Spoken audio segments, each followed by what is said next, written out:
Bonsoir à tous et à toutes.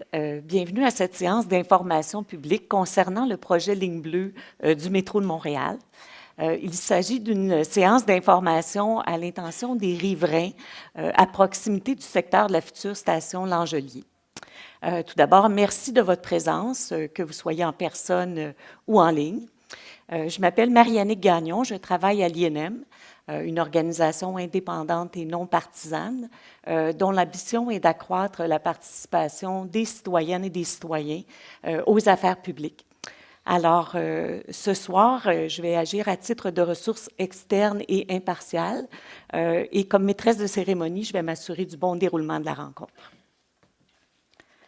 Je souhaite mentionner également que la séance d'information est filmée et enregistrée et qu'elle sera disponible au cours des prochains jours sur la page web Projet Ligne bleue Info. La soirée d'information se déroulera en français, mais les personnes qui le désirent pourront poser leurs questions en anglais. This session will be conducted in French, but if you wish to address a question in English, you are welcome to do so. L'objectif de la séance d'information de ce soir est de vous présenter le projet Ligne bleue et plus particulièrement l'implantation de la future station L'Angelier. Alors ce soir, on va vous partager beaucoup d'informations. Je ne doute pas que plusieurs d'entre vous sont interpellés par les travaux qui démarrent. Alors, sentez-vous bien à l'aise d'exprimer vos préoccupations et toute votre curiosité à l'égard du projet, parce que ce soir, nous sommes ici pour vous entendre. Voici comment va se dérouler la séance d'information. Alors, tout d'abord, elle va débuter par une présentation PowerPoint qui sera faite par deux représentants du projet Ligne bleue. Donc, la période de présentation va durer environ 35 minutes. Par la suite, on aura une période de questions. La rencontre devrait durer environ 2 heures et se terminer au plus tard à 21 heures. Au cours des derniers jours, il y a plusieurs personnes qui ont transmis leurs questions à l'avance en vue de la rencontre de ce soir. Alors, les gens qui vont faire la présentation ont intégré plusieurs des réponses à leur présentation, mais bien sûr, si vous avez d'autres questions, n'hésitez pas à les poser là, durant la période de questions. Il y a également un document questions et réponses qui est disponible, qui est mis à jour régulièrement sur le site web du projet. Donc, les deux représentants du projet Ligne bleue qui sont ici pour vous présenter le projet ce soir sont M. David Chartier, qui est directeur construction, et Mme Inès Fabienne Caboret, qui est directrice de projet. Nous avons également dans la salle des représentants de l'arrondissement de Saint-Léonard, bonsoir, ainsi que des représentants des services centraux de la Ville de Montréal. Avant de débuter la présentation, j'aimerais vous rappeler quelques règles pour le bon déroulement de la soirée. Alors, nous vous demandons, si ce n'est pas déjà fait, de mettre votre cellulaire en mode vibration et également d'attendre la période de questions avant de poser vos questions. Pour les gens qui sont en ligne sur Teams ce soir, vous pouvez envoyer vos questions par écrit en tout temps en cliquant sur l'icône « Questions et réponses ». Et vos questions seront posées là, lors de la période de questions. La STM a fait le choix d'une séance hybride qui permet d'accueillir plusieurs centaines de participants en ligne. Donc, il ne sera pas possible là, de lever la main, d'ouvrir le micro pour les gens qui sont en ligne là, pendant la séance. Enfin, pour échanger dans un climat qui est agréable et constructif, je nous propose à tous de se responsabiliser plutôt pour faire preuve d'écoute, d'ouverture, mais aussi de participation respectueuse. Alors, je vous remercie d'avance pour ça. Et maintenant, je laisserai la parole à M. David Chartier, directeur construction. Merci. Bonjour à tous, merci d'être présents. On sait que ce soir, on se bat contre le hockey, fait que je vous remercie d'être venus.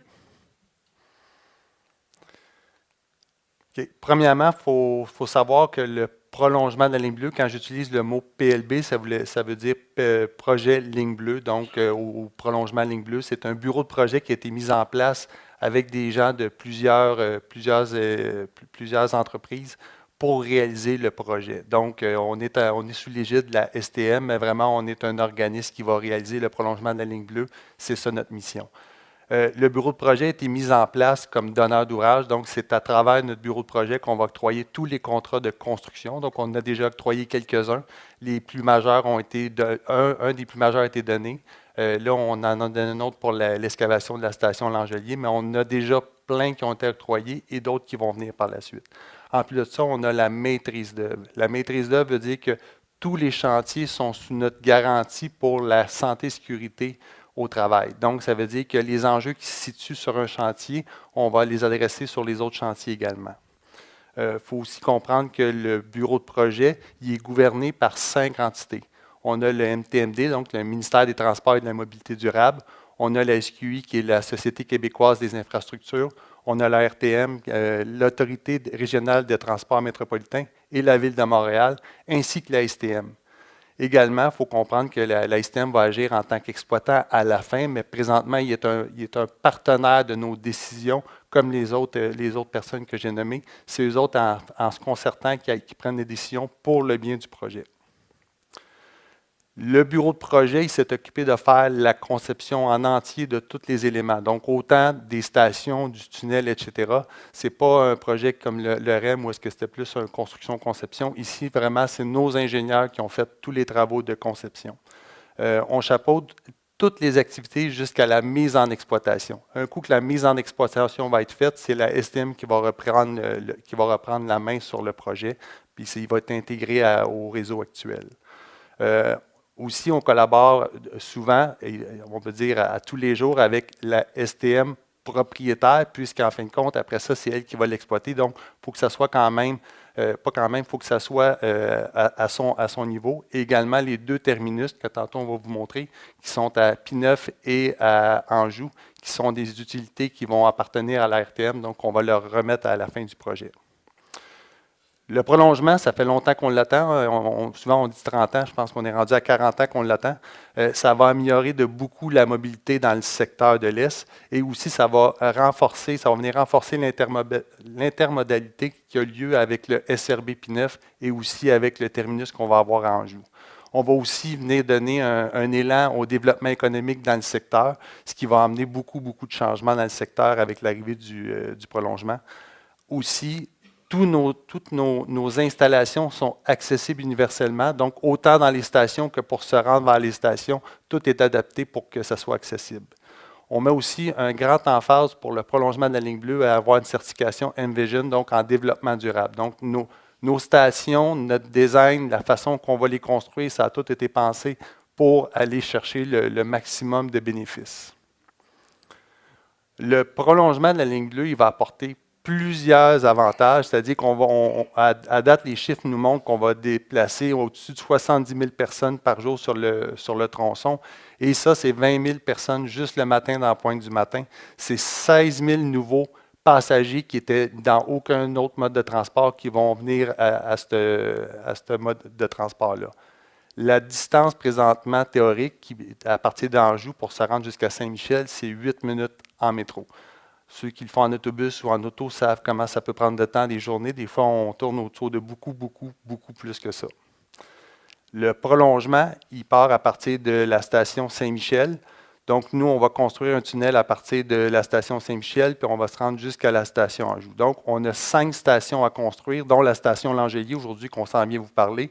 Et entre chacune des stations, on a un petit écrit qui est en bleu pâle, qui sont les structures auxiliaires. Je vais vous expliquer un peu plus loin qu'est-ce qu'une structure auxiliaire, parce que vous allez quand même en avoir dans votre secteur. Il y en a 2, il y a celle de Villanelle, puis il y a celle à des Halles. Également, c'est à cet endroit-là, c'est-à-dire pour revenir à P9, qu'on a l'intermodalité avec le SRB. Donc, on va avoir un édicule de chaque côté et un édicule au centre, un édicule étant un bâtiment qui sort pour réussir à prendre le SRB. Et du côté de Anjou, on va avoir le terminus, comme tantôt je vous ai énoncé. La portion qu'on voit en gris pâle à la fin, c'est-à-dire Anjou, du côté Est, c'est nos garages souterrains qu'on va aller garer nos trains à la fin des des services et aussi où est-ce qu'on va faire l'entretien. Donc, il y a plusieurs trains qui vont être garés à cet endroit-là, qui vont venir donner un meilleur offre de service. Le métro, on est un peu plus profond que le métro normal, c'est-à-dire que le métro normal, on est un peu plus en surface. Pour le prolongement, on a choisi d'aller un peu plus profond pour aller dans un roc qui est de meilleure qualité, avec une stratégie que le roc vient faire une certaine portion de la structure du métro. Donc, pour le secteur qui nous touche plus, la station L'Angelier, elle va être à 21 mètres de profond, environ 70 mètres. On peut voir que la station P9 est un peu moins profonde. Puis dans le secteur où est-ce qu'on est, L'Angelier, on a le point qui est le plus profond, qui est la structure auxiliaire de Villanelle, qui est à, de mémoire, je dis tout le temps 40 mètres, 39,9 mètres. Donc, c'est la plus profonde. Dans ces secteurs-là, on a quand même quelques défis géotechniques, mais on les connaît déjà. On a fait beaucoup de forages, donc on va être capable d'avancer de la façon qu'on l'avait convenu.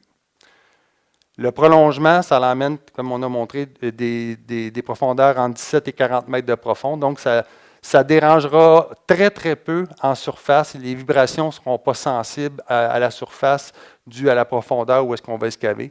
On a environ 8 km de tunnel à faire, 2 km comme en arrière-gare qui n'est pas commercial, que les citoyens n'iront pas dedans, mais il y a 6 km à partir de Saint-Michel jusqu'à la station Anjou. Comme tantôt j'ai mentionné, on a fait déjà beaucoup de forages. Pourquoi on a fait autant de forages? On a fait au-dessus d'une centaine. C'est pour s'assurer que quand on donne les contrats, puis quand on va de l'avant, on n'a pas de surprises. Parce que les surprises font en sorte souvent qu'on est obligé d'arrêter, de revoir le design, etc. Mais là, on est allé chercher vraiment le plus d'informations sur notre sous-sol qui va faire en sorte qu'on lance et on ne devrait pas arrêter. On va excaver 2,4 millions de tonnes de roc. La plupart du roc va sortir à la station P9, puisque c'est le tunnelier qui va l'excaver. Et à la station L'Angelier, il va y avoir exclusivement le roc qui vient de la station en tant que telle. Donc, tout ce qui est des tunnels de chaque côté va être sorti à la station P9, mais ce qui est vraiment à la station L'Angelier va sortir de ce point-là. À terme, on devrait avoir environ 2000 travailleurs qui vont être sur les chantiers. Encore là, ce n'est pas un chantier, c'est environ 15 sites différents qu'on va avoir. Donc, différents sites. Donc, avec la plupart, nos entrepreneurs déjà qui sont à pied d'œuvre, ils sont allés chercher à travers des stationnements privés ou à même le chantier, des stationnements pour le travailleur. Donc, on ne devrait pas avoir de débordement sur les rues autour là, pour essayer de garder quand même une vie active. Sur le terrain, on est déjà actif depuis plusieurs années. On a fait des travaux à Lacordaire, on a fait des travaux à Viau, on a fait des travaux l'année passée à L'Angelier pour déplacer les RTU, le réseau technique urbain, donc égouts, aqueducs, des conduits de gaz, Bell, Hydro, ces choses-là qu'on a déjà déplacées. Pourquoi on les a déplacés d'avance? C'était stratégique, c'était pour le moins possible à partir du moment où est-ce qu'on va commencer à creuser la station, avoir des impacts sur les rues environnantes. Donc, notre but, c'était vraiment d'aller jouer déjà sur la rue L'Angelier pour faire en sorte que quand on va vraiment faire nos travaux sur Jean Talon, on ne sera plus sur la rue L'Angelier. On a même déjà commencé depuis 1 an à déconstruire certains bâtiments. Donc, à partir de Saint-Michel, on a déconstruit le bâtiment qui était adossé à notre station Saint-Michel, qui va avoir un poste de district, c'est-à-dire un poste électrique pour la STM. On a aussi déconstruit à Viau, on a déconstruit la plupart des bâtiments. Plus dans votre secteur, on a déconstruit le Shell, qui était vraiment l'endroit où est-ce qu'on va mettre la station. Et dans la dernière semaine, je crois, on a déconstruit un dépanneur qui est au coin de Villanelle et Jean Talon. On vient de finir les travaux. Donc, la plupart des bâtiments sont déconstruits qui vont faire place à nos travaux d'excavation. Tantôt, je parlais du poste de district à Saint-Michel. Il va ressembler au poste de district qui a lieu à Lionel-Groux. Et les structures auxiliaires que je parlais tantôt, les bâtiments techniques entre deux stations, vont ressembler un peu aux bâtiments qu'on a déjà ailleurs à la STM. Pour faire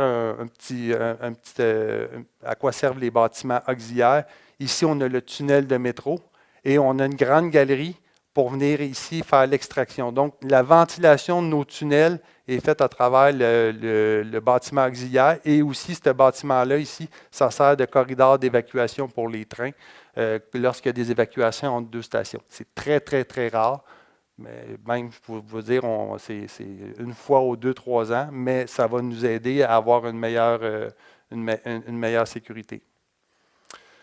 Les entraves. C'est certain qu'on arrive avec des projets qui sont majeurs. On arrive aussi avec des stations qui se retrouvent dans un milieu bâti, densément bâti. Donc, on est allé avec une stratégie. Il faut intervenir sur la rue Jean-Talon, puisque notre métro va se retrouver tout le long sous la rue Jean-Talon. On a déjà fait l'entrave ici à P9. Elle est déjà en place, donc une entrave complète, mais sur environ 100 mètres. Et à la fin octobre, on va venir faire la même chose pour le Vio, c'est-à-dire à l'extérieur de l'intersection Vio, mais sur Jean-Talon. Pour la station L'Angelier, Inès va pouvoir vous donner plus de détails sur l'entrave qui va venir. Dans les années qui vont venir, on va venir à un moment donné à être complètement mobilisé. Donc, on va avoir la même entrave qui va se retrouver du côté de Lacordaire et on va avoir une entrave plutôt en 2026 qui va se retrouver à l'ouest de la station P9. Pour le secteur Anjou, puisqu'on est la plupart du temps sur des terrains privés, on n'a pas d'entrave majeure sur des grandes routes. Ça va être plus être des routes, des rues résidentielles où est-ce qu'il va y avoir certaines entraves. On a quand même, en mettant des entraves sur la rue Jean-Talon, nos autobus, c'était une ligne, la 141, qui était une des plus utilisées, sinon la plus utilisée à Montréal. Donc, notre choix a été de faire une voie réservée sur la rue Bélanger pour donner le même service qu'on donnait avant nos entraves. Donc, on pourra vous en donner plus de renseignements, mais la voie réservée, notre but, c'est de la mettre en fonction à la fin du mois. C'est des travaux majeurs. Encore là, ça fait les travaux de cette envergure-là, ça fait longtemps qu'on n'a pas eu de cette envergure-là. Une bonne portion de nos tunnels vont être faits par un tunnelier. Donc, ça va être la première fois pour l'ASTM d'utiliser un tunnelier pour faire ces tunnels. Le REM l'a fait pour le secteur qui se rendait à l'aéroport. Nous, on a 6 km à faire avec un tunnelier. Notre tunnelier va avoir environ 10 mètres de diamètre. Et on va le lancer à partir de la station P9 et il va se rendre jusqu'à la station Anjou. Encore là, le principe d'un tunnelier, c'est qu'il amène son matériel vers l'arrière. Pourquoi tantôt j'expliquais qu'il allait sortir à la station P9. C'est profond, le tunnelier, c'est électrique, donc il n'y a pas de bruit relié à ça, hormis les moteurs électriques qui sont à l'intérieur. Et on a aussi d'autres équipements qui peuvent être comme une naveuse. C'est un équipement lourd avec une tête rotative à l'avant qui vient gruger le roc. Donc, pour certains tunnels, ils vont être faits avec ces éléments-là et les stations aussi. On va aussi utiliser d'autres méthodes qui est le micro-dynamitage et qui est aussi des excavations mécaniques.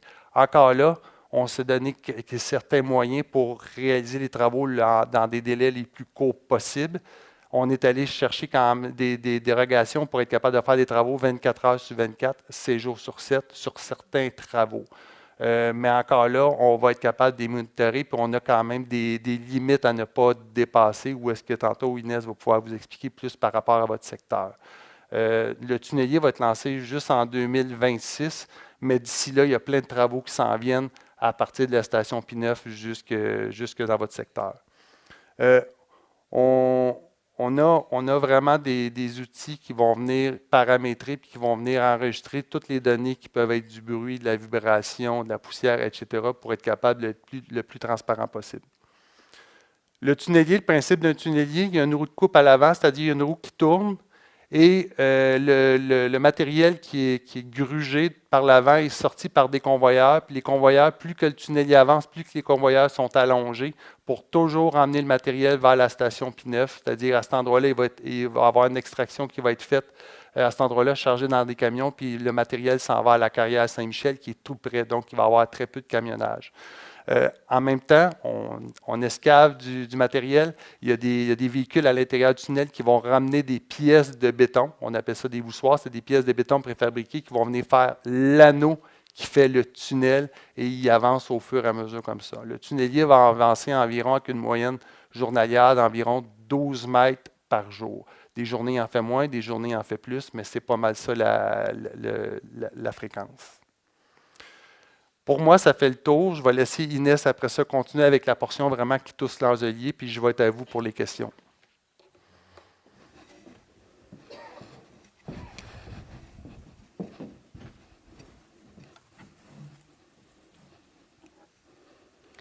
Bonjour à tous et merci David.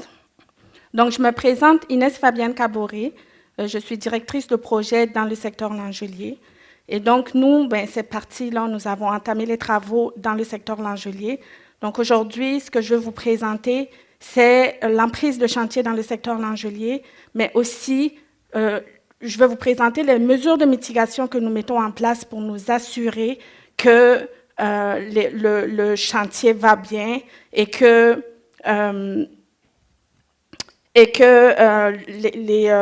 l'implantation ne va pas vous impacter beaucoup plus que ce que nous avons. Donc,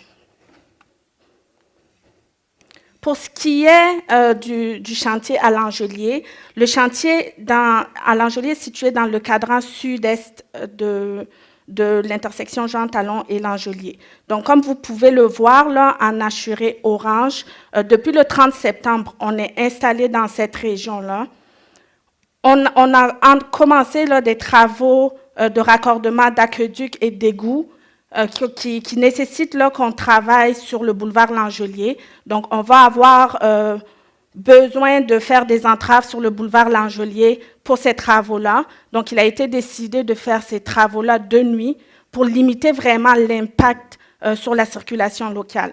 Donc, ce que vous voyez ici en hachuré orange, pardon, oui, vous ne voyez pas celle-là. Ce que vous voyez ici en hachuré bleu, les travaux sont déjà finalisés dans la région si vous êtes dans cette région-là.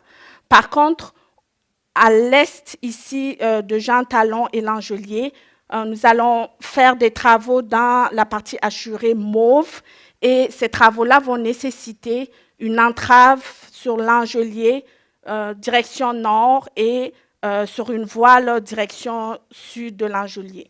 Mais je vous rassure, ces entraves-là vont se faire seulement de nuit et on va avoir là, aussi là, la circulation, l'intersection de Jean Talon Langelier qui va être libre pour la circulation et pour le flux circulatoire des automobiles. Pour ce qui est des piétons, on va rediriger les piétons du côté ouest de Langelier. Donc, comme vous pouvez le voir également,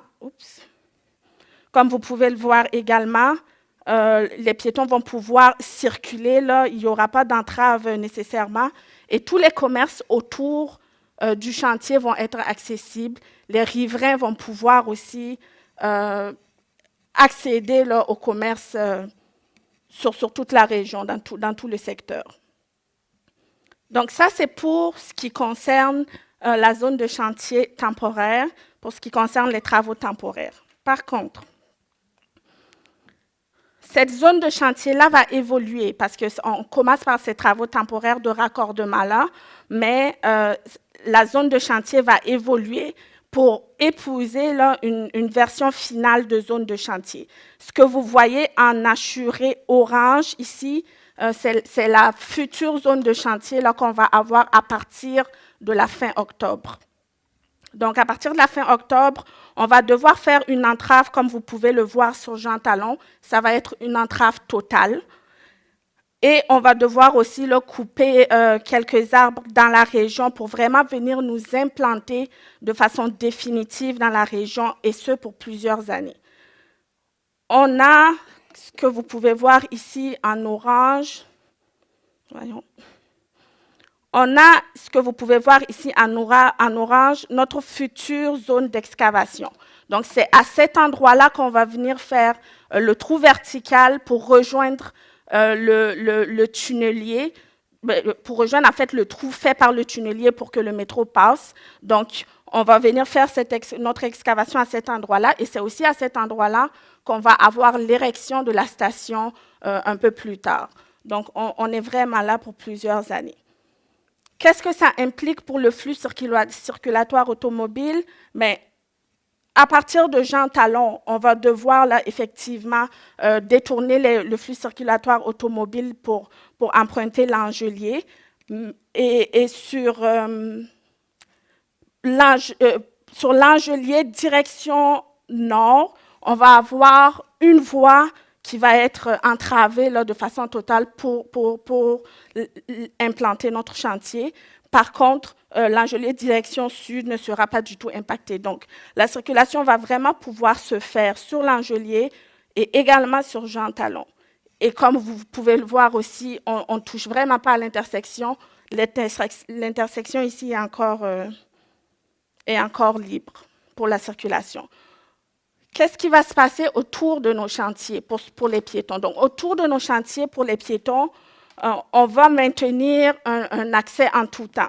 Sur Jean Talon, les piétons vont pouvoir emprunter un passage piéton sécuritaire en direction est-ouest.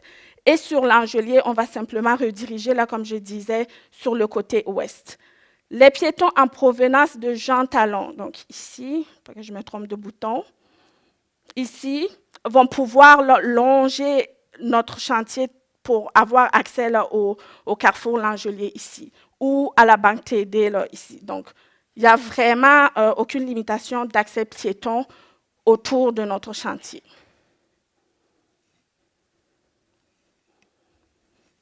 Qu'est-ce qui arrive avec le camionnage? Avec nos travaux d'excavation, ça va générer beaucoup de résidus à transporter.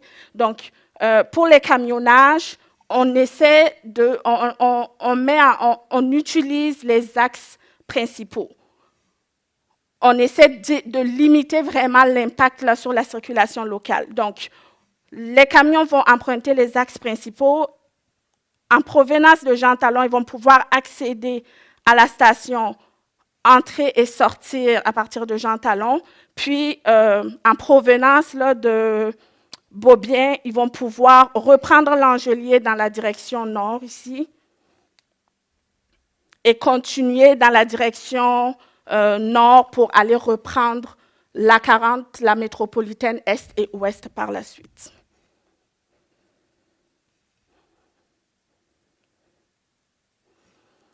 En plus de la zone de chantier qui vous a été présentée, comme le disait David tantôt, on va avoir 2 chantiers pour les bâtiments auxiliaires. Donc, on va avoir le bâtiment auxiliaire de la Villanelle qui se situe sur l'intersection Jean Talon et de la Villanelle, qui va amener des entraves. Ce chantier-là va se faire environ au printemps 2025 et ça va entraîner des entraves partielles sur ces rues-là. On va aussi avoir le bâtiment auxiliaire des Halles, qui est situé entre Jean Talon et Bélanger. Pour celui-là qui est situé dans un stationnement là, de la galerie des Halles, il n'y aura pas d'entrave dans le secteur.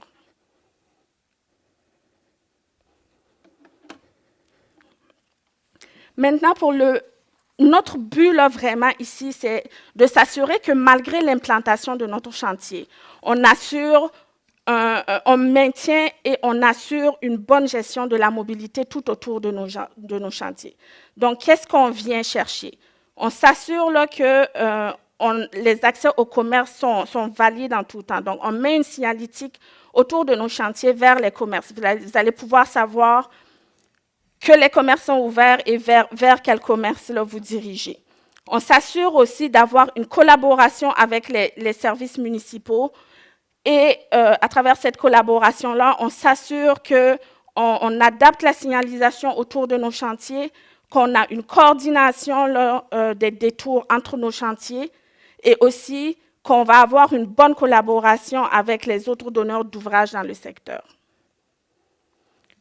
Comme je le disais tantôt, pour ce qui est des camionnages, on s'assure aussi là, qu'on a une optimisation des routes de camionnage et qu'on limite là, les impacts et qu'on assure surtout la sécurité des riverains autour de nos chantiers. Parlant de sécurité, la sécurité est vraiment au cœur de nos préoccupations. Donc, on veut que vous circuliez de façon sécuritaire aux abords du chantier. Pour cela, et au besoin, on va mettre en place une surveillance policière de façon ponctuelle. On va mettre en place aussi là, des signaleurs là, aux entrées-sorties de tous nos chantiers. Et on va s'assurer d'une accessibilité universelle autour là, de nos chantiers en autant que possible. Bien sûr, il va y avoir des marquages au sol pour les traverses piétonnières. Pour ce qui est du transport en commun, il y a quelques arrêts qui seront annulés autour des chantiers à cause de l'entrave totale sur Jean Talon, évidemment. Et vous pouvez les voir là, ici en rouge, en sens interdit. Là. Et on va aussi mettre en place une voie réservée là, sur Bélanger, comme le disait David tantôt.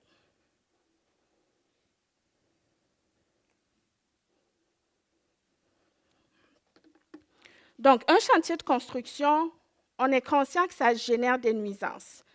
Nous, notre intention première est de réduire les nuisances à la source. Donc, si je prends l'exemple du bruit, on va s'assurer du respect de la réglementation municipale sur le bruit. Ça veut dire qu'on a des seuils de bruit qui vont être à respecter et nos entrepreneurs qui travaillent dans nos chantiers vont respecter ces seuils-là. On va aussi mettre en place des murs anti-bruit. Les murs anti-bruit vont être là pour encabaner le bruit dans nos chantiers et nous assurer de garder le bruit à l'intérieur du chantier, pour que ça ne dérange pas les riverains. On va aussi mettre en place des alarmes de recul à bruit blanc. Qu'est-ce que c'est, les alarmes de recul à bruit blanc?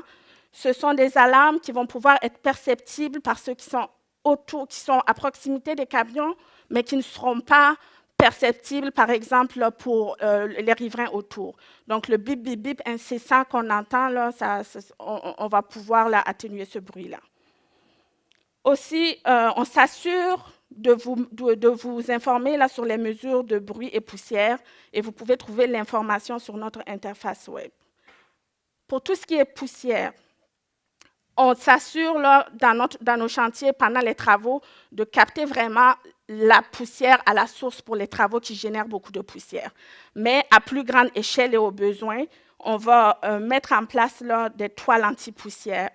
On va arroser par camion-citerne là, si le besoin se fait sentir. Puis, pour ce qui est du nettoyage là, au bord de nos chantiers, on va s'assurer que les abords du chantier sont constamment nettoyés parce qu'on ne veut pas que la poussière s'accumule aux abords du chantier. Pour la vibration, pour ceux qui sont autour de nos chantiers, là, vous avez déjà remarqué que nous avons fait des pré-inspections de tous les bâtisses, des bâtisses autour, dans un rayon de 75 mètres environ autour du chantier. Ça a déjà été fait. Par contre, on va s'assurer à l'intérieur du chantier d'avoir aussi des suivis de vibrations en temps réel. Et on va s'assurer, dans un rayon de 100 mètres, là, de distribuer des détecteurs de monoxyde de carbone aux personnes concernées. Ça, c'est une mesure standard préventive qu'on a généralement là, sur nos chantiers.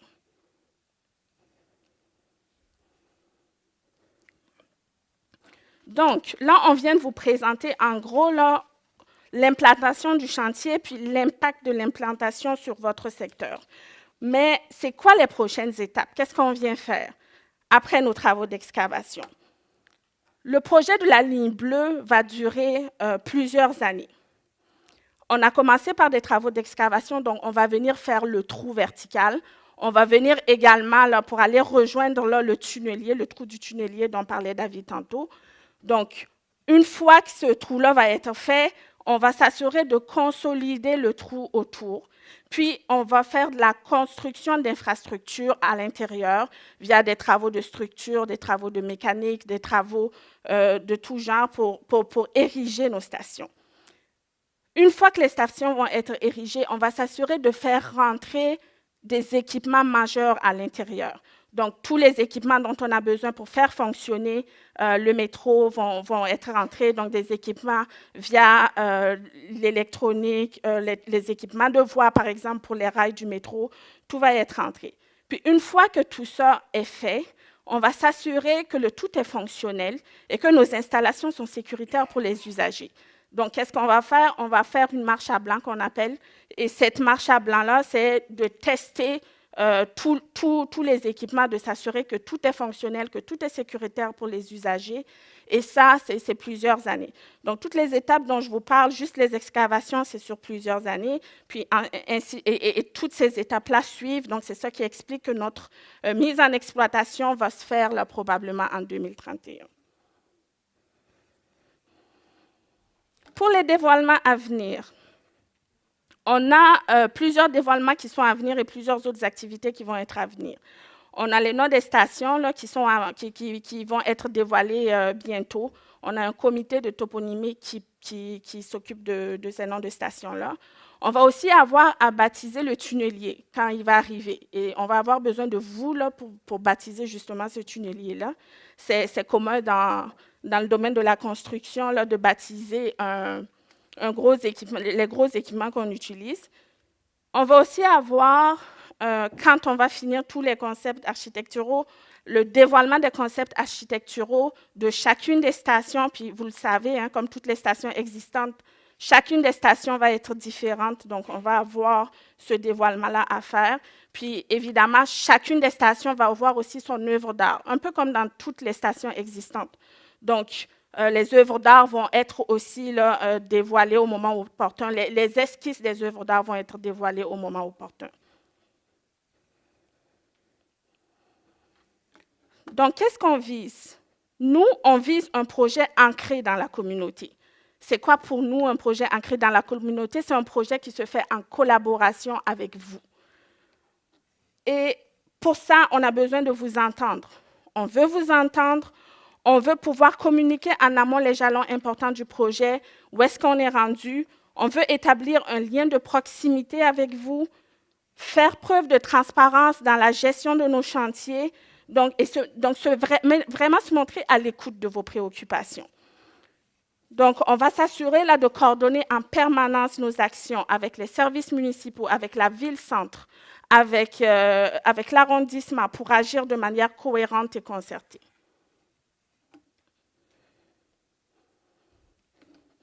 Pour assurer ce lien de proximité-là, et on veut l'assurer, ce lien de proximité-là avec vous, on utilise plusieurs moyens pour y arriver. Donc, on a tout d'abord les équipes d'agents de liaison. C'est quoi les équipes d'agents de liaison? C'est un groupe d'individus qui se trouvent sur le terrain et qui rapportent vos préoccupations pour tous ceux qui sont autour du chantier, qui va rapporter vos préoccupations à nos équipes de direction de projet. Donc, c'est bien important, là, quand vous avez des préoccupations, de faire appel à eux, puis tantôt, je vais vous montrer comment. Ensuite, on va mettre en place des séances d'information comme celles que nous sommes en train de faire aujourd'hui, donc on va probablement se revoir. On va s'assurer aussi, on met en place aussi un comité de bon voisinage, puis j'en profite parce que pour le secteur Langelier, on a un comité de bon, on est en train de recruter là pour le comité de bon voisinage. Donc, si ça vous tente de participer, c'est important pour nous parce que ce comité-là nous permet d'aller recueillir vos préoccupations, de réfléchir les solutions avec vous et vraiment là, d'y aller de façon collaborative avec vous. Par la suite, il y a la participation aux fêtes citoyennes. Souvent, on va avoir un stand d'information. Puis, pour certains événements où on a besoin de faire une intervention occasionnelle sur le terrain, on va avoir là, une communication personnalisée avec vous. Puis dans ce cas-là, là, si vous êtes concerné, on va se rendre jusqu'à vous.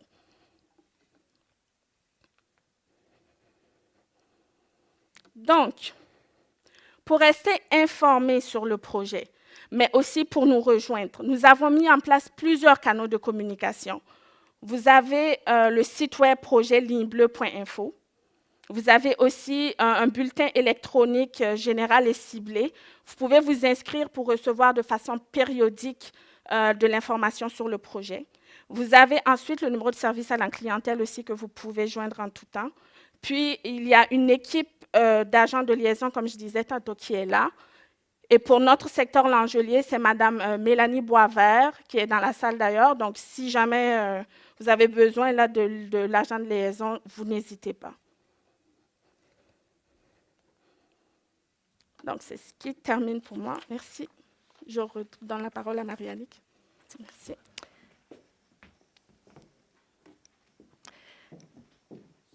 Merci beaucoup pour cette présentation fort intéressante. Nous allons maintenant entamer la période de questions sur le secteur Langelier. Alors, voici quelques consignes pour la période de questions. Alors, pour les personnes dans la salle, nous vous invitons à vous rendre au micro pour poser vos questions. Donc, on va vous demander de vous nommer dans un premier temps. Ensuite, de poser votre question. Vous pouvez également poser une sous-question.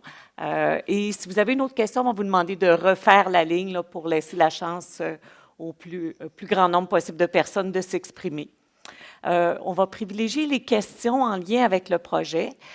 Parfois, par contre, vous avez peut-être des questions qui vont s'adresser aux partenaires de la STM ou du projet Ligne Bleue. Alors, les questions leur seront adressées et on fera un suivi avec vous. Si vous avez des préoccupations personnelles qui touchent, par exemple, votre résidence ou votre commerce, nous vous invitons à vous rendre à la table d'accueil après la rencontre et à laisser vos coordonnées. On va vous rejoindre individuellement là, pour répondre aux enjeux que vous vivez. Pour les personnes en ligne, donc, comme mentionné tout à l'heure, vous pouvez poser vos questions en cliquant sur l'icône questions et réponses.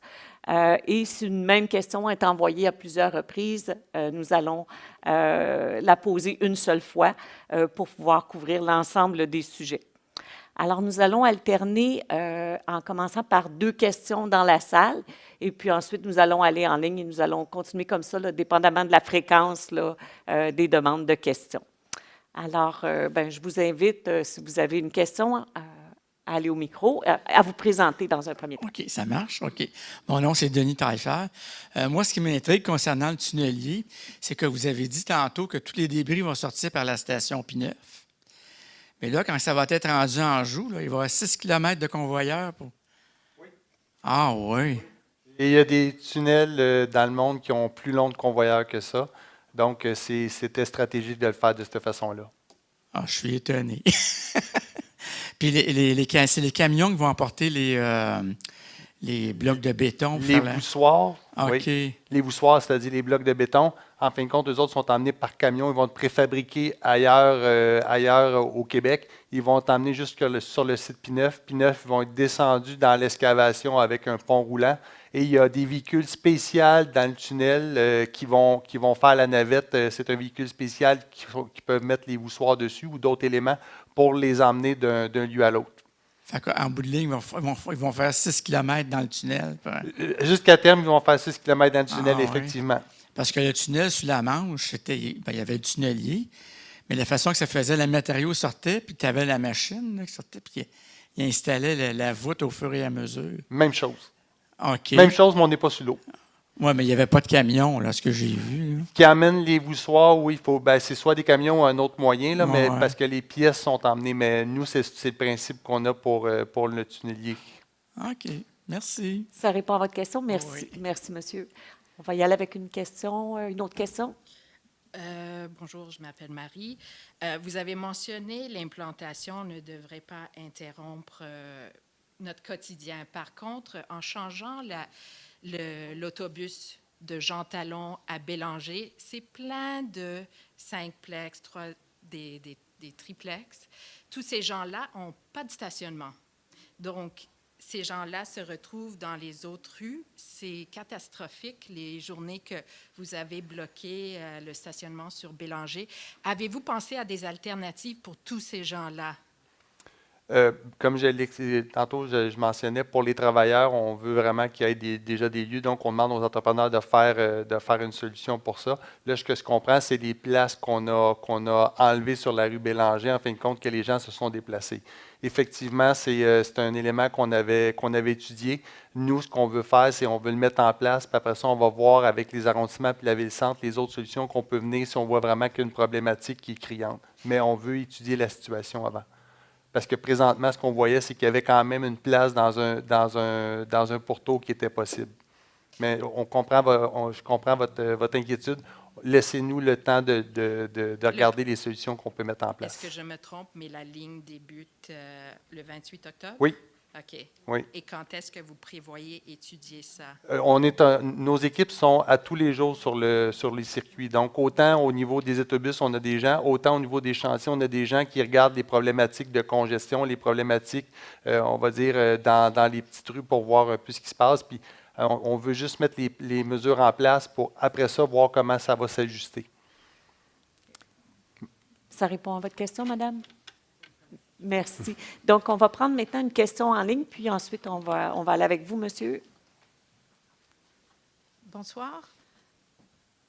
Donc, nous allons alterner entre les questions posées dans le fil de discussion Teams et celles qui ont été adressées également dans le formulaire d'inscription. J'ai une première question. Combien de temps sera bloquée l'intersection Langelier? OK. L'intersection ne sera pas bloquée. Notre but, c'était, on a fait des travaux l'année passée pour faire les travaux qui étaient vraiment sur l'Angelier pour faire en sorte que dans les années qui vont venir, l'intersection va toujours rester ouverte. On bloque à partir de la fin de l'intersection, donc le début de la rue Jean-Talon, sur environ 100 mètres.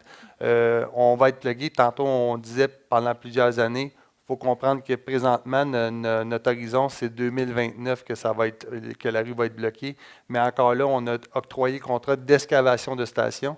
Il va nous rester des contrats à octroyer, donc de construction de stations qui vont venir nous donner une meilleure vue. Donc, tout dépendant comment va notre appel d'offres, puis après ça, les stratégies qu'on va mettre en place, il nous reste encore quand même certains éléments à finaliser dans notre ingénierie avant de pouvoir partir. Donc, présentement, ce qu'on dit, c'est 2029 devrait être l'année de réouverture de Jean Talon, mais c'est dans ces eaux-là qu'on vise. Encore là, c'est la rue Jean Talon, elle est ouverte. C'est un secteur de 100 mètres qui est fermé. Donc, tous les autres secteurs entre les stations restent ouvertes autant aux véhicules, autant aux piétons. On est capable d'accéder par ces zones-là par les rues parallèles. Et encore là, pour le secteur Langelier, ce qui est important de savoir, c'est qu'il n'y a aucune entrave qui arrive en fin de compte de la rue à partir de Anjou vers la rue Langelier. Elle va rester ouverte. Oui, on va avoir de la signalisation qui va marquer fermeture de rue dans 430 mètres, mais commerce ouvert, etc. Si je peux peut-être préciser, là, si on prend la question dans sa précision, l'intersection elle-même n'est pas bloquée, puis j'aimerais exactement. Comme vous pouvez le voir, l'intersection n'est pas bloquée. Par contre, oui, si on parle réellement de l'entrave totale sur Jean Talon, comme le dit David, c'est vraiment sur une période de 100 mètres, puis ça, on essaie là, en autant que possible de pouvoir avoir une réouverture à partir de 2029, mais voilà. L'intersection est toujours là, utilisée, là, disponible. Merci. On va prendre maintenant la question de monsieur qui est en personne. Pat Rossi. La sortie d'air, la ventilation que vous avez sur la rue Villanelle, comme toute ventilation, est-ce que ça va faire du bruit, ça, ou... Encore là, c'est les nouveaux systèmes. Partout à la STM, on est en train d'installer ces nouveaux ventilateurs-là. C'est des puissants ventilateurs avec des encore plus puissants silencieux. À la distance d'une maison, c'est le bruit d'une sécheuse environ, de lave-vaisselle. C'est vraiment très silencieux. Puis encore là, ces ventilateurs-là ne fonctionnent que pour des cas d'urgence ou des cas, on va dire, de ventilation de confort, mais encore là, ce n'est pas nécessaire la plupart du temps. C'est vraiment dans des éléments qui ont besoin, soit à cause de la température chaude ou parce qu'il y a des travaux en station. Merci. Merci. Allez-y. Oui, bonjour, M. Garin à l'appareil. Oui, OK. Rémi à l'appareil, Rémi Garin. C'est concernant, là, c'est juste une curiosité, là. Qu'est-ce qu'on fait avec l'eau de la nappe phréatique? Vous savez qu'elle est pompée? On est vraiment dans la portion roche. Fait qu'à des endroits de la nappe phréatique, dû au fait qu'on escave juste nos stations, on ne nuira pas à la nappe phréatique. À d'autres endroits, pendant nos travaux, on va la pomper. Mais après ça, ce qu'on fait, c'est qu'on se construit des infrastructures hermétiques. Donc, quand on va finir nos travaux, notre but, ce n'est pas d'assécher les zones, c'est vraiment juste de canaliser l'eau qui va s'infiltrer dans nos infrastructures. Donc, il n'y a pas d'assèchement, il n'y a pas de rabaissement de nappe phréatique. Ah, très bien, merci. Merci. Donc, on va poursuivre avec une question qui est posée en ligne ou via le formulaire. le coût et les échéanciers ont-ils changé à nouveau? Non, l'échéancier est 2031, mise en exploitation 2031. Donc, ça dit que le premier citoyen qui va embarquer dans le train va être en 2031. Et encore là, comme Inès a vu le battre, fait que tantôt elle disait jusqu'à, mais c'est ça, on aimerait ça 2030, mais présentement, la date, c'est 2031, puis les échéanciers restent les mêmes. Pas les échéanciers, les budgets restent les mêmes. Merci. On va prendre maintenant des questions en personne. Bonsoir, mon nom c'est Franco. Ma question, c'est les travaux qu'ils vont faire durant la nuit. Est-ce que ça va-tu ennuyer le monde qui reste en entour de là? Les travaux pendant la nuit, là, si on peut revenir peut-être... Je te laisse, vas-y. Si on peut revenir un peu en arrière. Oups.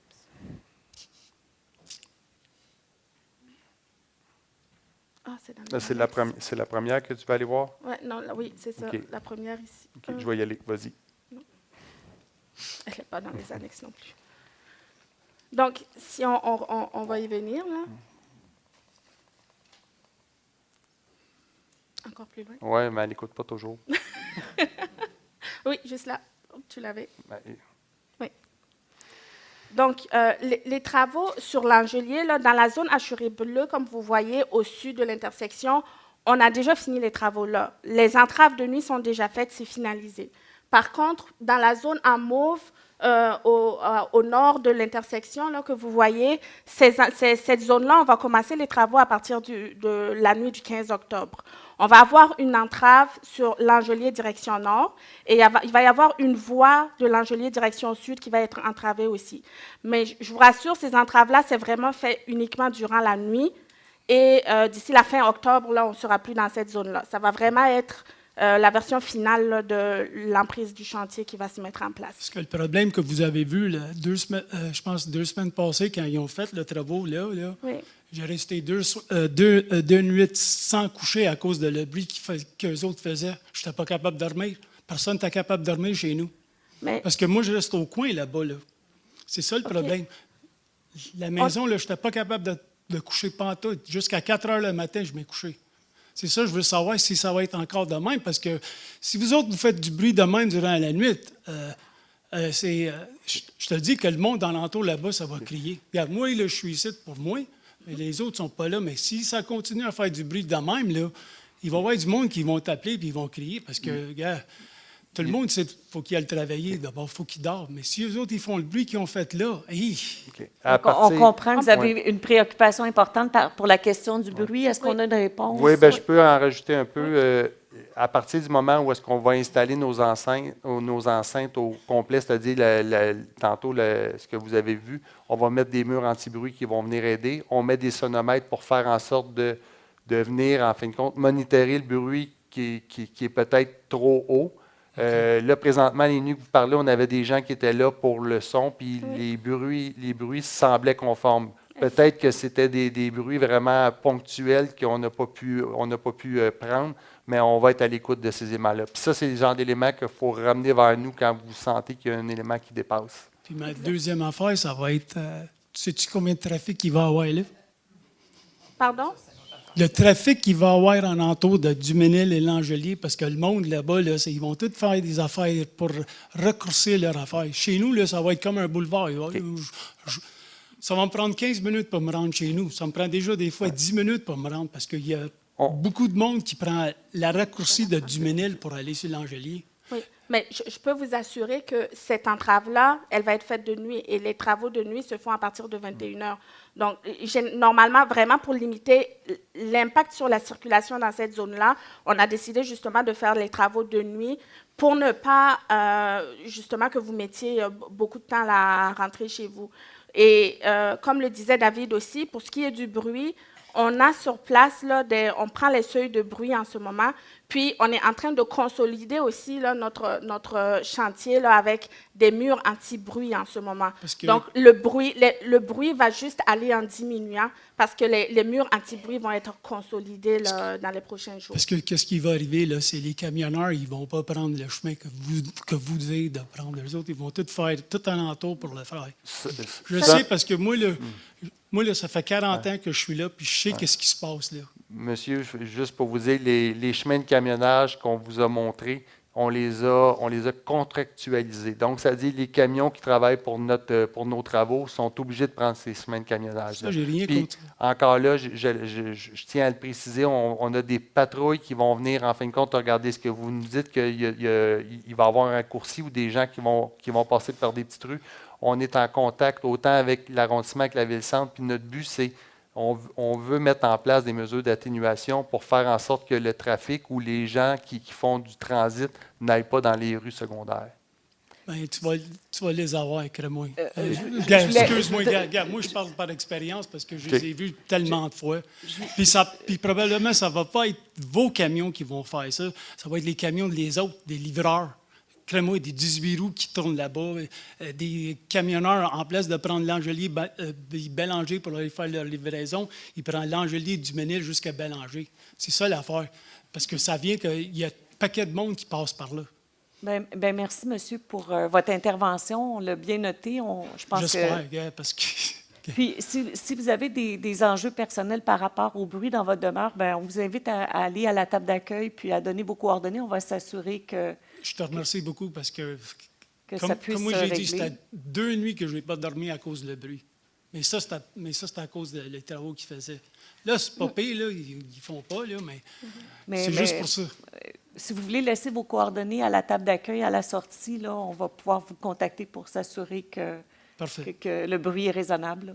Ah, pas juste pour moi, pour le monde. Ben, mais vous êtes directement concerné. Merci. Merci beaucoup. André Boisvert, aussi, c'est relié aux zones de chantier, mais c'est le chantier permanent, en fin de compte. Là. Pouvez-vous remettre la slide du... Celle-là? Celle-là, oui. Oui, du côté, pas son bord à lui, mais du bord d'Anjou, en fin de compte. Les camions, les autos vont splitter comme un virage par les stationnements du Canadian Tire puis du Walmart. À partir de la rue Des Halles, on a déjà des panneaux qui annoncent circulation locale, commerce ouvert, mais rue fermée à 430 mètres. Donc, notre but à partir des Halles, c'est déjà de faire en sorte que les autos qui sont en transit aillent dans les deux directions. C'est la rue Bélanger. C'est la rue Bélanger, mais notre but, c'est qu'on ne veut pas que les stationnements, autant des deux commerces qu'on voit ici, servent de lieu de transit. Mais est-ce qu'ils vont pouvoir rentrer dans les stationnements ou Oui. c'est juste les piétons qui peuvent Non, rentrer? ils peuvent rentrer. Les deux stationnements, en fin de compte, du Canadian Tire puis du centre Langelier, du carrefour Langelier, vont rester accessibles à partir de la rue Langelier. Donc, on peut voir sur l'image, là, à partir de ce moment-là, les deux stationnements restent accessibles aux véhicules. Donc, ils peuvent servir de transit aussi. C'est le but à un certain moment qu'on va adresser si on voit qu'il y a des ratoureux qui font ça. Bien, disons que la ligne de désir des gens, c'est le chemin le plus court. Donc, c'est normal qu'il va y avoir beaucoup de trafic dans le stationnement avec des camions et tout. Là. On est en contact avec les deux commerces, fait qu'on pourra mettre des mesures en place avec leur aide. OK. Merci. Donc, si vous avez des questions, je vous invite à passer au micro, monsieur, si vous voulez faire une intervention. Non, c'est bon. Donc, on va prendre maintenant une question en ligne ou virtuelle, puis ensuite, on va passer à vous. Oui. En lien avec le stationnement, pourquoi ne pas utiliser les stationnements des commerces, surtout pendant l'hiver et les périodes de déneigement? Pour les travailleurs, les entrepreneurs qui vont faire les travaux, ils se sont déjà réservés des stationnements qui sont au pourtour. Ils ont déjà fait les ententes avec des stationnements privés. Pour les citoyens, on n'a pas prévu de louer de stationnement, de prendre entente pour les citoyens pour des stationnements. Merci. On va prendre votre question. Bonsoir, Bonsoir, mon nom est Alex. Pour moi, j'ai un commerce en plein centre entre Villanelle et Langelier, en plein centre, Académie d'arts martiaux. Parents, enfants, beaucoup. Donc, évidemment, j'ai déjà des questions là-dessus. Il y en a un paquet qui ne renouvelle pas à cause de ça. Qu'est-ce qui va se passer entre Villanelle et Langelier? Parce qu'ils ont créé un site de construction ou whatever. Qu'est-ce qui se passe? C'est quoi les travaux qui vont se passer là exactement sur Villanelle? Et puis, qu'est-ce qui se passe entre Villanelle et le site de Langelier? OK. Entre Langelier et Villanelle, il n'y a aucun travaux. Donc, il n'y aura pas de transport Il y a- de il y a- camions? oui, des il va choses? y avoir une route de camionnage pour la station Lacordaire, mais sinon, c'est vraiment, la route va rester ouverte dans les deux directions. Donc- Puis à partir de Villanelle, c'est une entrave partielle de rue pour se donner de l'espace pour être capable de faire nos travaux. Donc, les camions sont entre Lacordaire et Villanelle? Attendez que c'était dans les miennes. Oui, c'était dans les miennes. Je reviens un peu en arrière, là.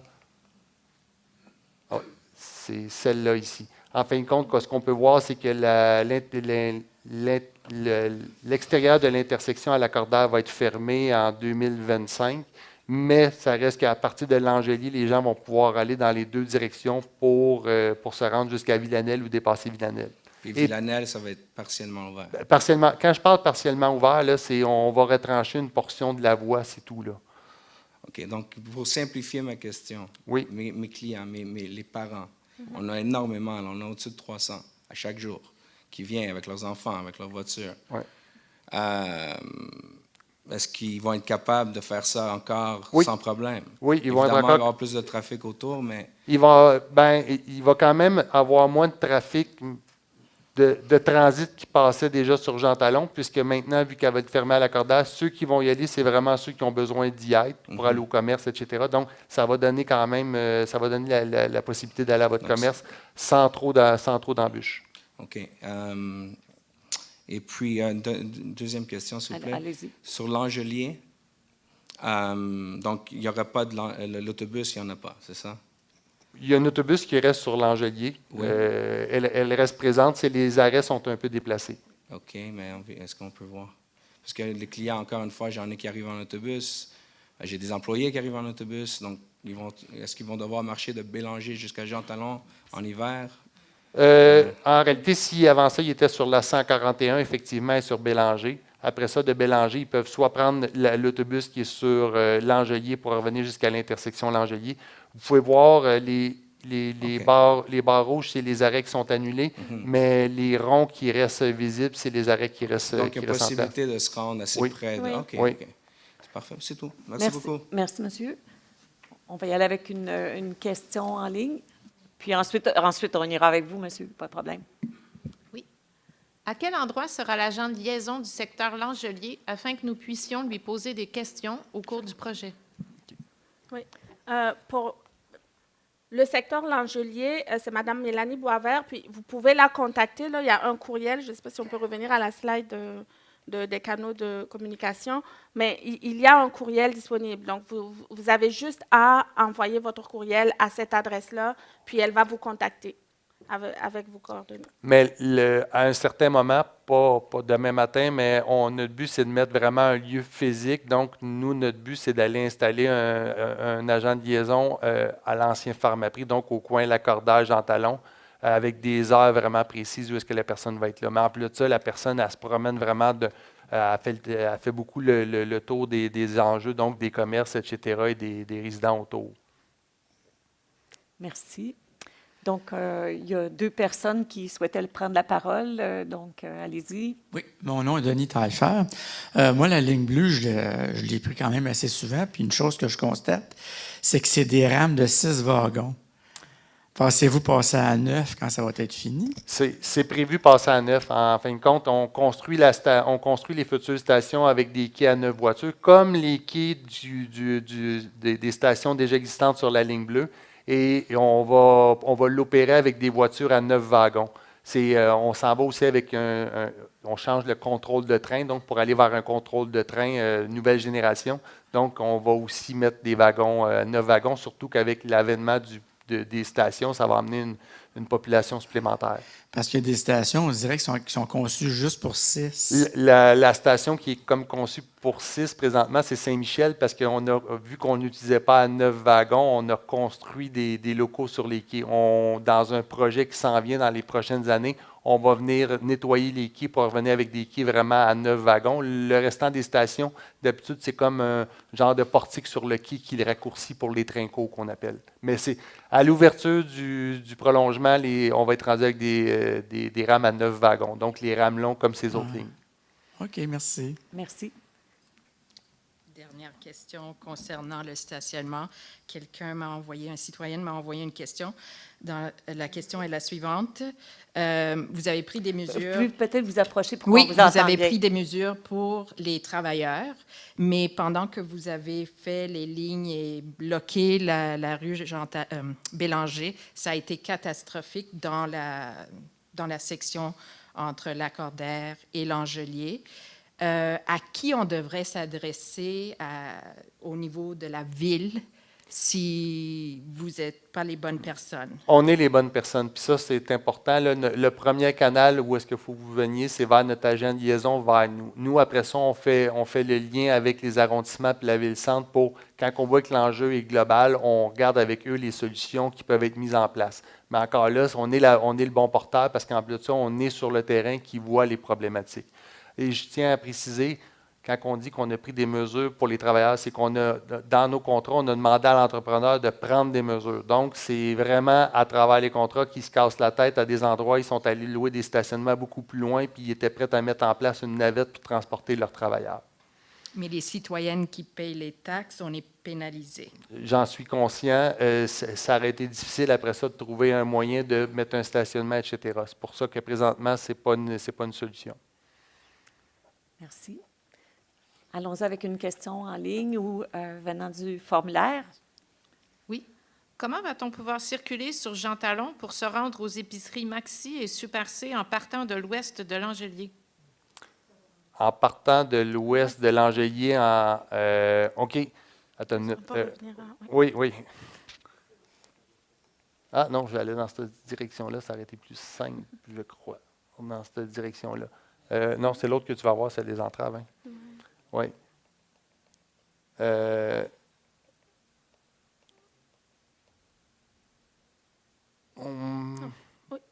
Non, attends, là, j'y vais, puis vous me direz si l'ouest, j'étais à la bonne place ou pas. L'ouest de l'Angelier, c'est ici. Non, c'est l'autre désolé. Ici? Ici. Oui. OK. Quand on arrive de l'ouest de l'Angelier, on arrive en fin de compte par ici. Ça va être dirigé pour aller vers la voie de service, pour revenir, pour être capable de rentrer. Le Maxi, l'autre côté. Il est de l'autre côté, vers là. Ici? Oui, vers celui. Ici? OK. À ce moment-là, ça va être de passer par l'Angelier pour aller vers Bélanger. Est-ce que c'est bien ça, Inès? Oui, je pense. Oui. Si vous souhaitez poser des questions, je vous inviterai à aller au micro parce qu'on ne vous entend pas. On pourra le regarder plus en détail parce que j'ai les chemins de détour, là, mais je pensais que vous parliez plus du centre d'achat, le Carnaval. Est-ce qu'on a d'autres questions? Oui.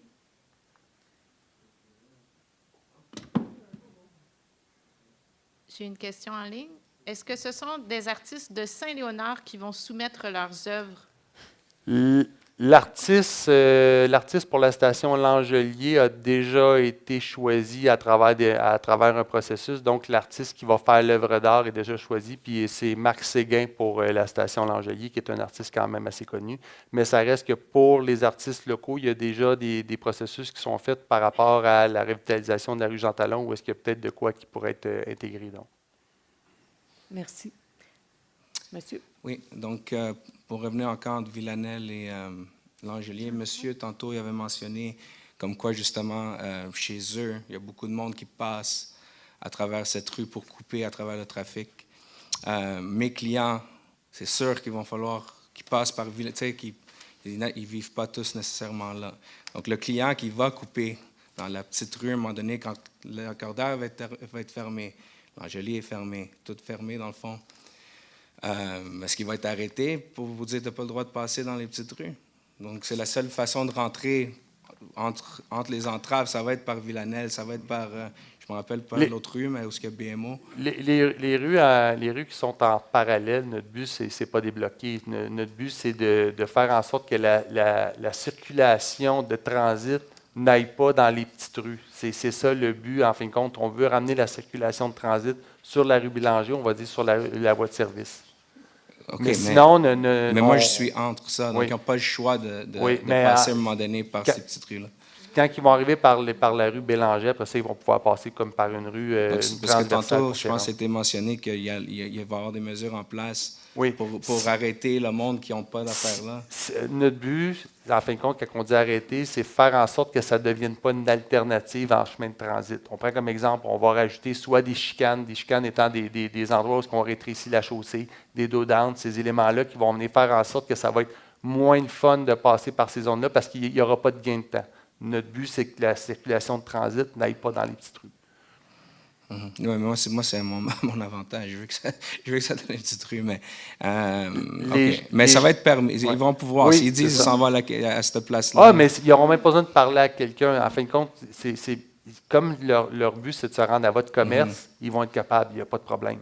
Le but, c'est que la personne qui veut s'en aller ailleurs complètement, qu'elle commence à promener dans les petites rues, on ne veut pas que ça devienne un avantage. OK. Les petites rues ne vont pas être entravées, là. Faut qu'on Non, soit ça, j'ai clair, là, compris, c'est ça. mais est-ce que c'était plus pour monsieur? Parce que comme il disait, lui, il veut pas du trafic extra qui passe chez eux constamment.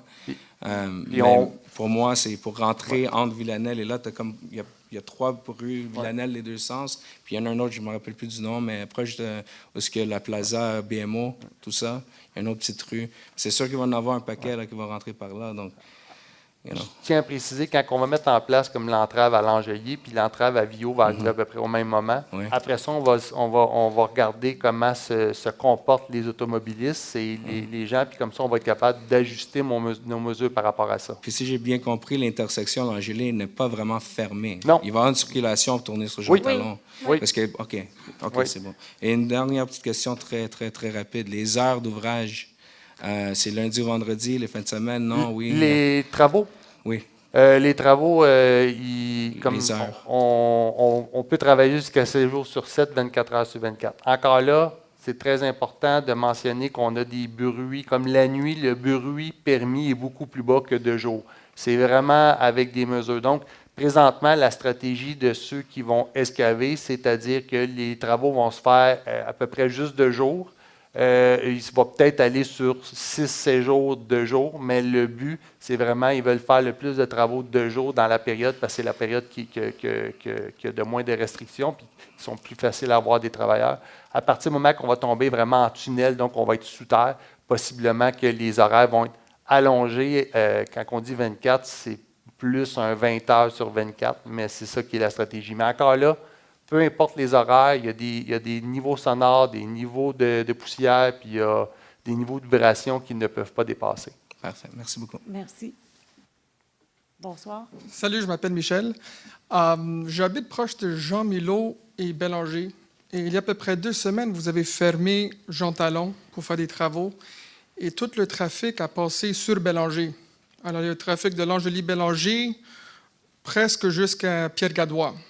C'est long, là, parce que c'est une voie, et là, vous avez pris une autre voie pour l'autobus. Est-ce que vous allez implémenter quelque chose pour que le trafic sur Bélanger passe plus rapidement? Parce que moi, j'habite juste là, Jean-Milot-Bélanger, et qu'on a des voitures qui d'une voie de l'Angélie-Bélanger jusqu'à presque des Halles ou Pierre-Gadois tous les jours, parce que là, c'était 2 jours fermés Jean Talon, puis on avait beaucoup de trafic là. Puis là, ça va être fermé pour 3 ans, et tout le trafic va passer par Bélanger, allant des Halles jusqu'à l'Angelier, parce que les galeries d'Anjou, là, tout le monde passe par là. Est-ce qu'il y a quelque chose pour que le trafic va passer plus rapidement sur Bélanger et on ne va pas être arrêté là pour 15 minutes? Okay. Bien, comme vous dites, on va mettre en place nos mesures. Après ça, on va les regarder. Puis s'il y a des mesures, on va dire, de changement de minutage, de feu de circulation, ils pourront être mises en place. Encore là, c'est nos équipes qui s'occupent de faire ces éléments-là. On va suivre la situation. Vous me parlez de 2 jours de travaux. Jean Talon était fermé pour 2 jours, je pense. Ben, il y a quelques semaines. Le secteur P9, l'entrave. Jean Talon, l'Angelier, c'était fermé. Jean Talon, l'Angelier. On a eu des fermetures de nuit comme Inès suspensionnait, mais de jour... Il y avait une fermeture pendant oui, le jour. c'est sûrement... il y a eu une fuite d'eau, effectivement, c'est sûrement C'était ça tout qui est venu fermé, impacter. comme vous avez montré. À ce moment-là, l'Angelier est impacté, possiblement que ça a amené une problématique. Encore là, notre but, c'était de faire nos travaux en amont, donc de venir intervenir sur les rues L'Angelier dans les années passées pour faire en sorte que maintenant, ces axes-là restent ouverts. C'est pas L'Angelier, c'est Bélanger, je parle. OK. Oui, mais... Parce que Bélanger, c'est une voie. C'est ça, mais tout le trafic va passer par là. possiblement que c'est quand il y a eu des travaux de jour faits sur l'Angelier qui a amené cet enjeu-là. Non, ça va être Jean Talon qui est bloqué. Tout le trafic va passer par Bélanger qui va à l'ouest. Oui. Et c'est là où il y a un petit... Tu sais, c'est comme... Où il y a Parc Félix-Leclerc, ça va être complètement débordé, là. Quelque chose doit être fait pour passer le trafic plus rapidement.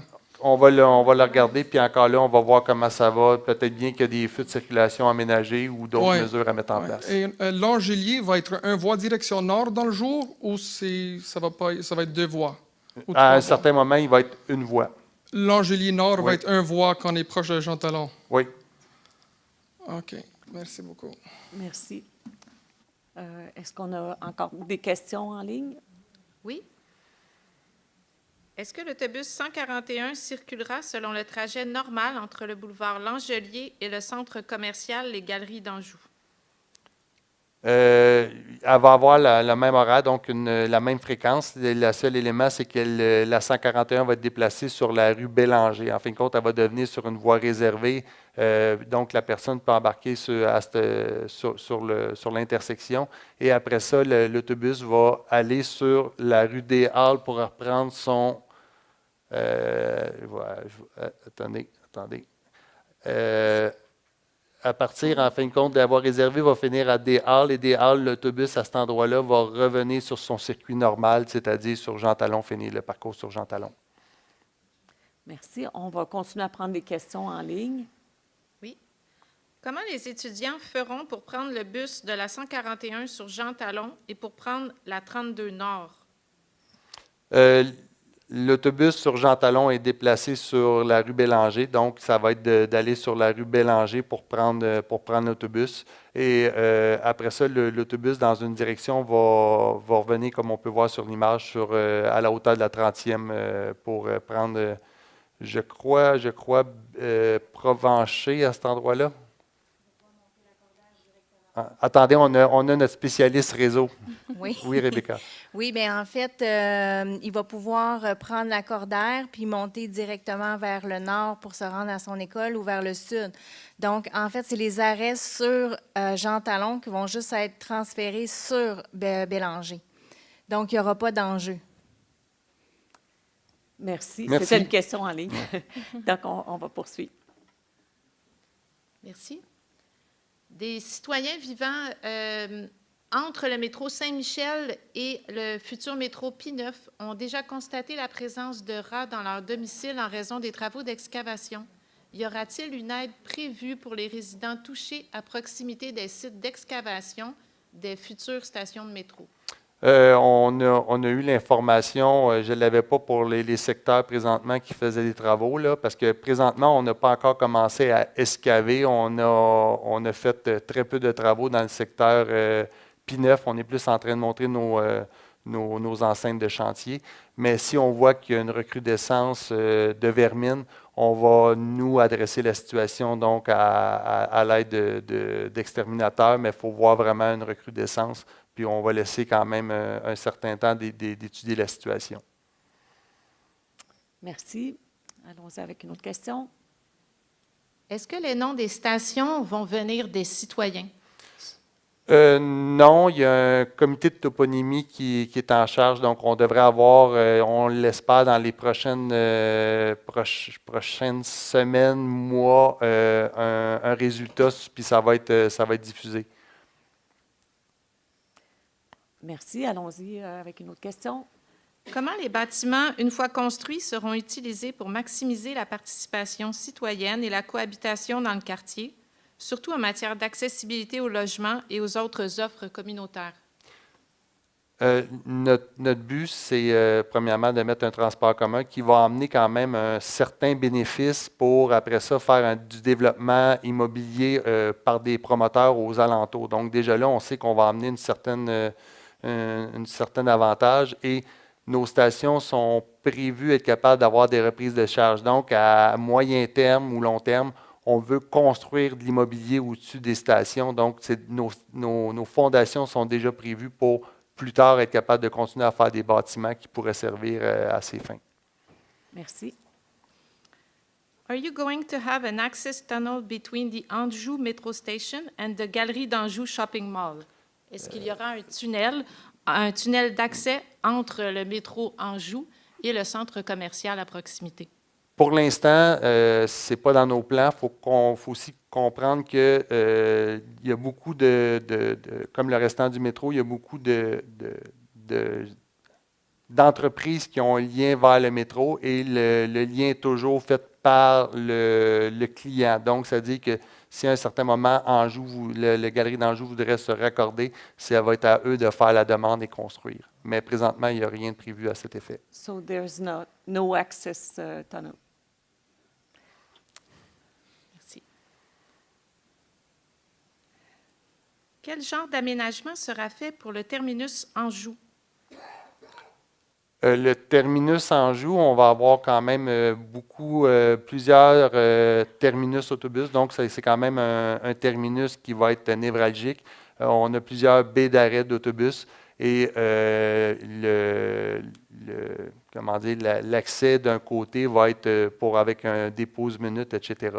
Je n'ai pas d'image à vous présenter, mais on va être capable dans les prochains mois de vous présenter vraiment un rendu qui montre l'intégration. À quelle date aura lieu l'ouverture de la station Anjou? Toutes les stations vont être ouvertes au même moment. Notre stratégie, c'est d'ouvrir toutes les 5 nouvelles stations au même moment, donc en 2031. On ne met pas en place de mode d'une station à la fois, puisqu'il faut que nos trains se rendent jusqu'à la fin et aller à l'aiguillage final et aussi pour le garage qui va être mis en place. Donc, notre but, notre stratégie, c'est d'ouvrir tout au même moment. Merci. Allez-y avec votre question, monsieur. Ça, c'est, je ne sais pas si c'est à vous pour cette question, mais par expérience, quand j'étais étudiant, j'allais à Langelier, au métro Langelier, tu te stationnes dans les rues des maisons, là, tu marches au métro. Justement, Jean Talon, Langelier, qu'est-ce qui va arriver avec ça, avec les stationnements? Parce qu'il va y avoir un paquet de monde qui, c'est sûr, ils vont venir stationner dans nos rues pour aller utiliser les métros. Donc, est-ce que vous avez une idée avec ça? C'est en 2031. On a encore un peu de temps devant nous. Ouais, mais c'est quoi? Présentement, nous, ça va être une problématique qu'on va être en discussion avec la ville et l'arrondissement parce que cette problématique-là, on va la vivre pour les plusieurs stations. Puis présentement, il n'y a pas de stationnement incitatif qui va être mis en place dans notre projet. En termes de... Est-ce que ça a été discuté par rapport à ce qu'ils vont commencer à mettre des bornes payantes? Non, ça n'a rien discuté encore. Non, ça n'a pas encore été discuté. OK. Mais soyez assurés que c'est en réflexion. Oui. Non, mais c'est juste pour... Il faut s'adapter en avance parce que sinon... Merci. Oui. Est-ce qu'on a d'autres questions? Est-ce que les bâtiments, une fois construits, seront remis à l'arrondissement et aux organismes du quartier afin de répondre aux besoins des citoyens? Excusez. En lien avec le développement futur des stations. Pouvez-vous répéter la question, s'il vous plaît? Bien sûr. En lien avec le développement futur des stations, est-ce que les bâtiments, une fois construits, seront remis à l'arrondissement et aux organismes du quartier afin de répondre aux besoins des citoyens? Non, les stations vont devenir une propriété de la STM. Les terminus sont propriété de la RTM et les développements, notre but, c'est d'aller vers des projets, soit par un promoteur, soit par le propriétaire des terrains, parce qu'il y a plusieurs terrains qui ne nous appartiennent pas. C'est-à-dire qu'on a une emprise temporaire puisqu'on veut construire, mais à la fin, on va remettre le terrain au propriétaire. Merci. Comment les gens qui allaient faire leur commande chez Maxi en autobus feront pour revenir prendre le bus sur Bélanger? Le Maxi, c'est le même qu'on parlait tantôt. Il faudrait voir, là, il y a quand même des lignes d'autobus qui sont sur Bélanger, et après ça, il y a la ligne qui était au coin de la Cordaire qui va être capable de ramener vers la rue Bélanger. Donc, oui, je pense que la question ouais. est bien notée. Là, On pourrait la regarder, mais je ne sais pas si réseau... Calculer la distance de marche entre Jean Talon et Bélanger. Là, je ne sais pas où il se situe le supermarché, mais entre Jean Talon et Bélanger, la plus grande distance de marche, on parle de 500 à 600 mètres. Donc, pour éviter une trop longue marche, on va soit sur Bélanger ou Lacordaire ou l'Angelier. On va toujours avoir accès à nos circuits nord-sud. Et pour ce qui est de est-ouest, on privilégie Bélanger. Donc, je ne sais pas si je réponds bien à la question. Non? Donc, la question est répondue peut-être partiellement. Je pense qu'elle va être étudiée pour pouvoir vous donner une réponse adéquate. À moins que quelqu'un veuille reformuler la question pour que ce soit plus clair. Si la personne peut donner ses coordonnées, on pourra regarder plus en détail, là. Merci. Donc, cette question est bien notée. On va tenter d'y répondre. Certainement que ce sera dans les questions et réponses aussi, éventuellement, qui sont sur le site Web. Est-ce que vous avez d'autres questions? Allez-y. Oui. Moi, c'est concernant le tunnelier. Lorsque les travaux vont être terminés, qu'est-ce que vous allez faire avec? Vous allez le démonter puis le sortir par Papineuf? Non, le tunnelier, premièrement, le tunnelier ne nous appartient pas. Le tunnelier appartient à celui qui construit le tunnel, donc l'entreprise qui est Mobilité Bleu Horizon. Le tunnelier en tant que tel va être démonté à Anjou, donc sorti par le côté ouest de Anjou. Il va être démonté à cet endroit-là, le tunnelier en tant que tel, puis après ça, tous les convoyeurs et tous les éléments vont être démontés sur les différents sites, soit par Anjou, soit par Papineuf. OK, les 6 km de convoyeurs. Oui. Hey, c'est quelque chose. Okay, merci. Merci. Allons-y avec les questions en ligne, s'il en reste encore. Oui. Comment va-t-on protéger les citoyens de l'embourgeoisement du quartier, étant donné que vous parlez de construction par des entrepreneurs, en lien avec la construction des stations? Encore là, je crois que les constructions, il y a tout le temps un ratio à maintenir, mais nous, nos terrains sur lesquels on a une emprise, c'est des éléments qui vont être étudiés. Les portions qui sont au promoteur, je suis un peu moins à l'aise, mais peut-être que la Ville-Centre peut m'aider. Olia de la Ville-Centre.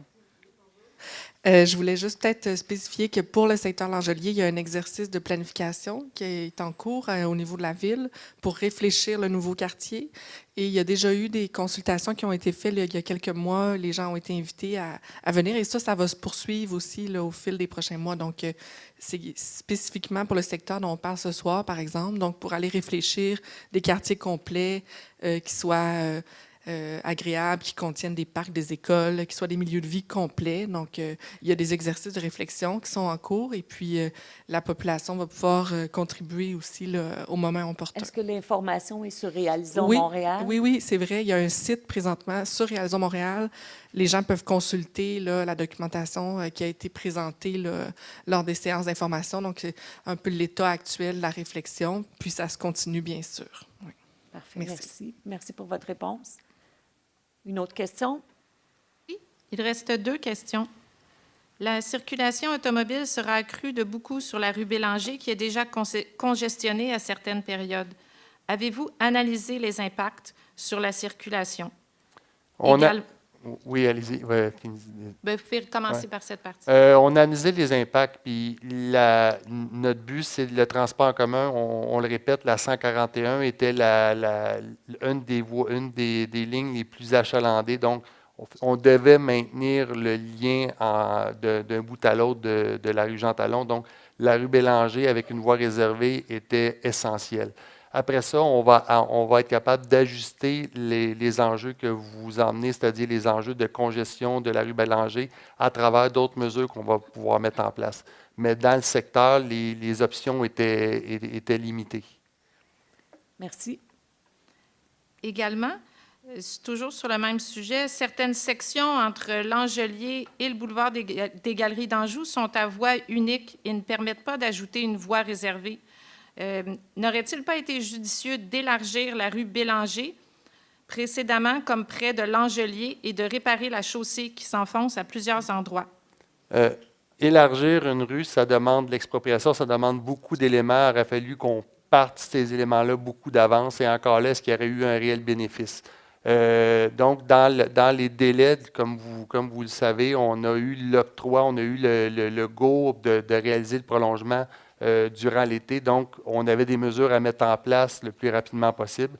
Il y a une portion dans le secteur L'Angelier, dépassé L'Angelier, que c'est pas double. Et même chose, la voie réservée va arrêter à cet endroit-là et les autobus vont revenir à travers le trafic existant. Mais on pense que ce secteur-là est moins névralgique pour la circulation d'autobus. Merci. Est-ce qu'on a une autre question? Nous avons une dernière question. Parfait. On va la prendre ensuite. Il y a une question dans la salle. Alors, allons-y avec la question en ligne pour commencer. Est-ce que nous aurons accès au trottoir au coin de la rue Jean Talon et du boulevard L'Angelier et aux alentours pendant les travaux? Oui. Je peux la prendre, celle-là? Oui. Oui, comme vous pouvez le voir, là, au niveau du trottoir, du côté ouest, on va juste rediriger là, les piétons du côté ouest de l'Angelier. Mais sinon, pour ce qui est de Jean Talon, en direction est et ouest, là, il va y avoir, les piétons vont pouvoir prendre un passage piéton protégé là, tout autour du chantier. Donc, ça va rester accessible. Là. Côté piéton, ça va rester accessible. Tout ce qui est autour du chantier va rester accessible. Merci. Oui, salut. Je comprends que pour le transport public, tu as besoin de la voie pour Bélanger et pour tous les gens qui prennent le transport public, c'est important parce que ça doit être proche de Jean Talon. Mais pour peut-être une suggestion pour les autos, toutes les autos qui ne peuvent pas aller sur Jean Talon vers ouest, puis ils vont prendre Bélanger, qui c'est une rue plus résidentielle, est-ce qu'il y a une façon d'éviter des tournées droites sur Bélanger, sur Galerie d'Anjou et des Halles, et les amener toutes sur Beaubien, qui est une rue avec 2-3 voies et plus commerciale, pour des voitures? Je comprends pour les autobus et les transports publics, il faut moins marcher, alors tu es proche de Bélanger, ça je suis d'accord. Mais pour les voitures de Galerie d'Anjou, pour ne pas faire une droite sur Bélanger ou sur des Halles et Bélanger pour aller côté ouest, parce que là, ça va être un désastre. Alors peut-être les amener toutes vers Beaubien. C'est juste une rue à sud, puis Beaubien, c'est 3 voies et c'est commercial. Ouais. À un certain moment, c'est certain que même les automobilistes vont se rendre compte que Bélanger est quand même une congestion, donc eux-mêmes vont descendre plus bas. Je pense pas. Mais on pourra regarder aussi la situation puis donner cette alternative-là également, mais je vous dirais qu'il faut commencer à le mettre en place pour voir vraiment c'est quoi les enjeux. Oui, juste peut-être prendre une note. Éviter les droites de Galerie d'Anjou et Bélanger pour aller jusqu'à Beaubien. Parfait. Aller ouest. On en prend note, puis je vais le ramener à mon équipe de circulation. Merci beaucoup. Merci beaucoup pour votre question, pour la réponse aussi. Est-ce qu'il y a d'autres questions dans la salle? C'est encore moins. La ministre Guilbeault était supposée faire la première pelletée de terre. Ça va s'être remis à quand? On n'a pas la date. Notre but, c'est d'en faire une. On a déjà les pelles, donc on voudrait s'en servir. Puis, à un certain moment, on espère que ça va avoir lieu prochainement. Mais la bonne nouvelle, c'est que la pelletée de terre ne nous empêche pas d'avancer. Okay. On est pleinement mobilisés, puis on va commencer à creuser des trous plus gros qu'avec une pelle. OK. Merci. Merci beaucoup. Alors, s'il n'y a pas d'autres questions, il y a une autre question. Allons-y.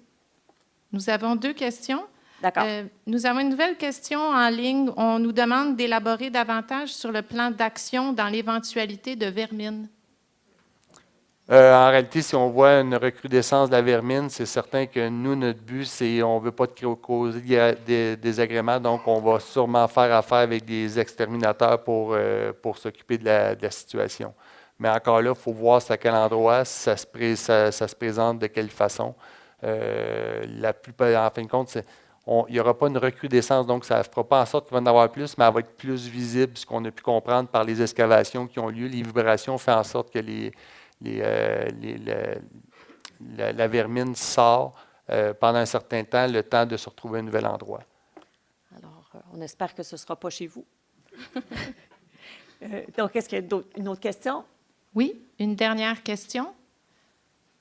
Lorsqu'il y aura l'entrave complète, est-ce que l'entrave sera présente sur les sites comme Google Maps et Waze pour les automobilistes? Oui, notre but, on est déjà en contact avec les entreprises. Notre but, c'est qu'elles soient visibles le plus tôt possible.